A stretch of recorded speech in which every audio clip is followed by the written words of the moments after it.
Hi നമസ്കാരം, ഗിരിനാഥാണ്, എവിഗഡ് solution Palakkad. ഇന്നത്തെ ഒരു ഹാപ്പി ന്യൂസ് എന്താണെന്ന് വെച്ച് കഴിഞ്ഞാൽ നമ്മുടെ വഴിയിൽ ജിഷ റൊമാനിയയിലേക്ക് അൺസ്കിൽ ജോബിന് പോവുകയാണ്. അതിൻ്റെ ഒരു സന്തോഷ നിമിഷം നിങ്ങളുമായിട്ട് പങ്കുവയ്ക്കാമെന്ന് വിചാരിച്ചു.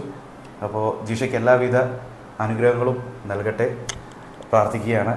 ജിഷ, കൺഗ്രാജുലേഷൻ. എൻ്റെ പേര് ജിഷ, ഞാൻ വയനാടാണ്. ഞാനൊരു 3 വർഷം മുന്നേ തുടങ്ങിയതാണ്, ഈ ഗ്രൂപ്പിനകത്തുള്ളതാണ്. ഇതിനകത്ത് വരുന്ന വാക്കൻസിയൊക്കെ വെയിറ്റ് ചെയ്തിരിക്കുമായിരുന്നു. പോവുകയാണെങ്കിൽ എവിഗഡ് സൊല്യൂഷൻ വഴി തന്നെ ഒരു ജോബിന് പോകാമെന്നുള്ള രീതിക്ക് നിന്നതായിരുന്നു. അങ്ങനെ ഒരു വർഷം മുന്നേ വന്ന ഒരു അൺസ്കിൽഡ് ജോബിന് ഞാൻ അപ്ലൈ ചെയ്തു. അങ്ങനെ ഓരോ പ്രോസസ്സിങ് കഴിഞ്ഞ് ഞാനിതിപ്പോൾ വിസ വാങ്ങിക്കാൻ വേണ്ടി പാലക്കാട് എത്തിയിരിക്കുകയാണ്. വളരെ സന്തോഷമുണ്ട്. ഇവരെല്ലാ രീതിക്കുള്ള സപ്പോർട്ട് തന്നിട്ടുണ്ടായിരുന്നു. ശ്രീനാഥ് സാറും ഗിരിനാഥ് സാറൊക്കെ എല്ലാ രീതിക്കുള്ള സപ്പോർട്ട് തന്നിട്ടുണ്ടായിരുന്നു. അങ്ങനെ ഈ സൺഡേ ഞാൻ പോവുകയാണ്. എല്ലാവരും എനിക്ക് വേണ്ടി പ്രാർത്ഥിക്കണം. Thank you.